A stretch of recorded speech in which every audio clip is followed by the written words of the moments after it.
د رور او د دې جینۍ یو بل خوښ و که نه او د دې تعلق مو ډېر ته وایي چې وخت وشو نو تاسو د دې رشته ولې نه غوښته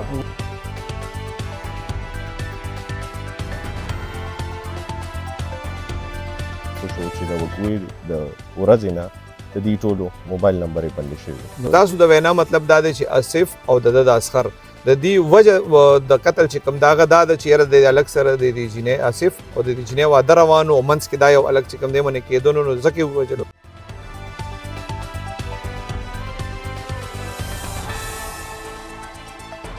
د تاسو غریبانان یو مونږ مالدار یو بس په دې وجه مونږ نه راکول لوري مونږ سره خوشاله وه زما دا رور هم خوښ و زما دا رور هم خوښه وه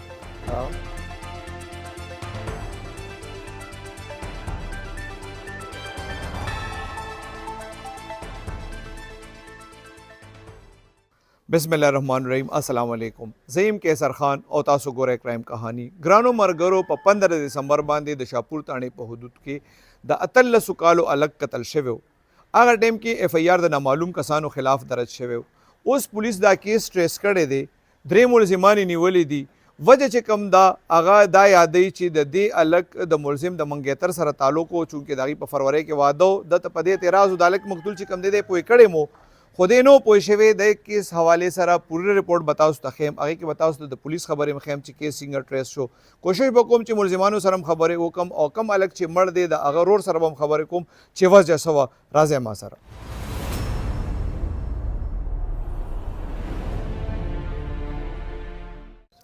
ګرانو مرګرو ایس ایچ او تانا شاپور اعزاز عالم خان سره ولاړ یم دینه به پوښتنه کوو په 15 دسمبر باندې چې کم د سټاک څوکیدار اسحاق قتل شوی هغه کې اف ای آر د نامعلومو ملزمانو خلاف شوی پولیس ملزمانو ته څنګه ورسېدل کیس څنګه ټریس شو او بیا ملزمان گرفتار څنګه شو او وجه څه وه جی سر بسم الله الرحمن الرحیم دا د اتوار په ورځ په 15 دسمبر باندې موږ ته اطلاع ملو شوه چې دلته عثمان سټاک دی په دې د لزاک روډ باندې په دغه کې چوکیدار دی اسحاق نوم یو د هغه قتل شوی دی دا تقریبا سهار 7-8 بجو خبره ده په دغه کې چې مونږ ریسپانس وکړو خپل زمونږ ټیمونه چې څونه وو هغه ټول اکټیو شو لاړه سپاټ ته هلته نه ټول شواهد مونږ راوچت کړه او د خپل تفتیش آغاز هم وکړو د دغه دوران نامعلوم ملزمانو خلاف اف ای آر وشو د هغې نه پس په تفتیش کې مونږ ته دا انکشاف وشو او هیومن ریسورسز باندې چې کله مونږ معلومات وکړو نو مونږ ته دا انکشاف وشو چې دا مقتول اسحاق چې کوم دی د خپل ګاونډي سره څه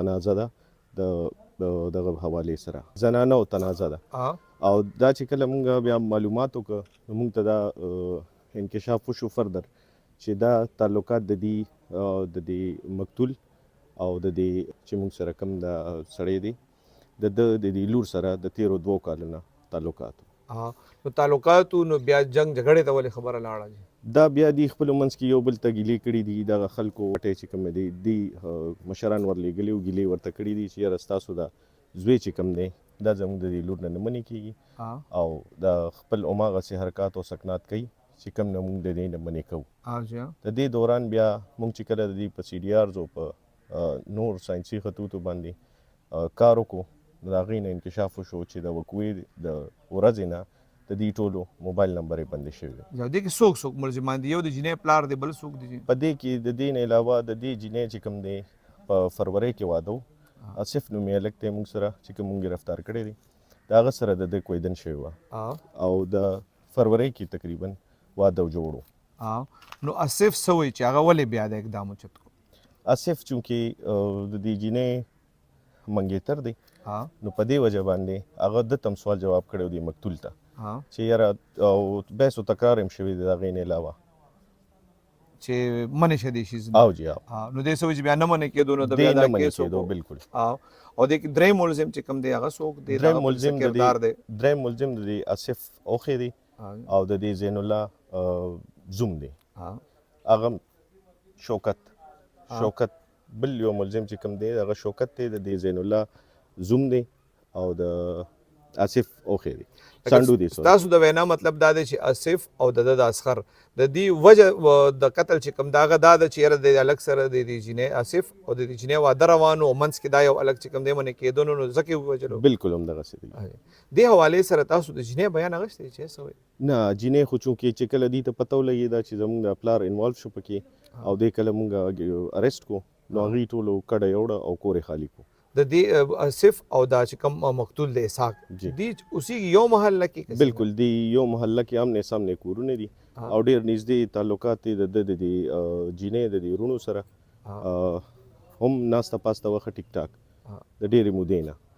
ملزمان خو ستاسو تحویل کې دي، تاسو ته په خپل جرم کې څه ویلي دي؟ اوسه پورې اعتراف یې کړی دی پولیس ته؟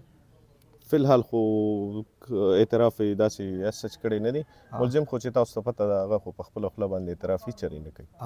تاسو چې کومې خبرې وکړې نو لکه مطلب دا ستاسو خپل انفارمیشن دی؟ بالکل دا زموږ لوکل انفارمیشن او په نور چې کوم زموږ تفتیش کوم دایره کار دی نو هغه موږ ته دا وایي چې دا کار دغسې شوی دی. کم ملزمان چې گرفتار دي دی د کم ځای نه گرفتار شوي دي، څنګه گرفتار شوي دي او د دې نه اسلحه ریکوري شوی دی؟ بالکل دی کې دی آصف موږ سره چې کوم دا ملزم دی د هغه نه یو پسټل 30 بور ریکور شوی دی. په موقع باندې موږ ته د 30 بور خولونه هم ریکور شوي دي. دا ملزمان چې کوم دي درې واړه یو ځای تاسو چېرته کاروایي وکړه د گرفتار کړي؟ نه جی دا یو ځای نه و، دی ټکانې خو خپل کورونه یې پرېښي دا مونږ بیا په هیومن انفارمیشن باندې ځای په ځای چاپهزني کړې ده نو د هغې دوران مو دی گرفتار کړي. دې ټایم کې زه د مقتول اسحاق رور فهیم خان سره ولاړم. دې نه به تپوس کوو چې د پولیس خو د ملزمانو حوالې سره خپله خبره وکړه. دې څه وایي چې دا ملزمان د دې څه دي او وجه قتل څه دی؟ جی دا ملزمانو کې څوک څوک شامل دي او په دې تاسو دعوا څه وجه؟ زه کور کې وم او دا رور مې څوکیداري کوله، د شټاک کې دی څوکیدار و، څوکیداري کوله. ما پسې کس رنګ وکړو ملګري مې چې راشه رور دی دلته چا ویشتی دی. زه چې راغم رور مې خلکو اسپتال ته وړی، اسپتال ته چې ورغلم هلته پولیس والا ټول راغونډو، پوه شوې. نامعلوم کسانو اف آی آر مونږ درج کړو.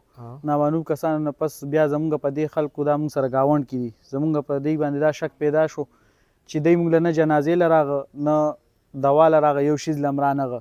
مونږ د هغې نه پس په دی باندې اف آی آر وکړو. دا زمونږ ملزمان دي 100% مونږ به یقیني وجه څه ده دې دریو کسانو ستا رور اسحاق هغې ولې وژلی دی؟ دا د لور سره زما د رور تعلق او زین الله دا دوه زومان دي، یو آصف یو دا بل د زومان دي. د آصف ښځې سره تعلقات و، خو دا کېدن شوی و واده شوی نه وه. څومره وخت نه ورسره تعلق؟ زما د رور ورسره 2 کالونه تعلقات او د کال مخکې کېدن کړی وه. څنګه چې ایس ایچ او صاحب وویل چې دې خلکو تاسو ته ګیله م را رسولې وه که نه، نو تاسو د خپل رور د هغې نه پس پویولو نه؟ پوی کړی مو جي نو تلې بیا د موبایل په رابطه باندې د په لنډ ځای کې 1 کیلومتر کې د 15 میاشتې مونږ کور ته نه دی پرېښی.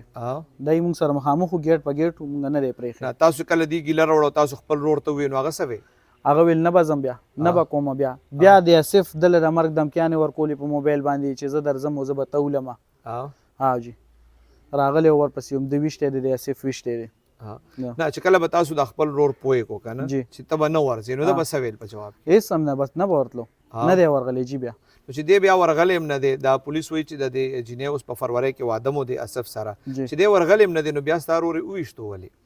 بس دی ظلم وکړو، زیاتۍ را سره وکړو. دا ما د 19 کال ورور وړوکی و.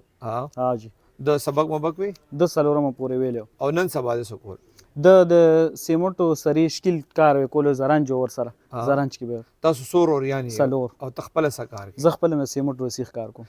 د هغې نه پس چې کله دوی ستاسو دواړه نه راغلي بیا د هغې نه پس د دې ګرفتاري شوه، تاسو له څوک راغلي دي دې طرف نه تر اوسه پورې؟ نه جي د دې طرفه هېڅوک مونږ له نه دي راغلي، نه چا رنګ کړی دی، نه څوک راغلي دي چې یا ښه دي یا بد دي، هېڅ هم مونږ له تر اوسه پورې نه دي راغلي. جی نه آصف مطلب اوس ستا رور مړم دی که نه، دا سوال به هم په تا عجیبه لګي چې ستا د رور کله تعلق و نو دا خو یو غلط کار وکړ. بالکل جی پوی کړی مو مونږ وهلی پوی کړی مو نه به هغې نه پس منې شوی نو بیا د قتل خبرې څوک جوړېږي؟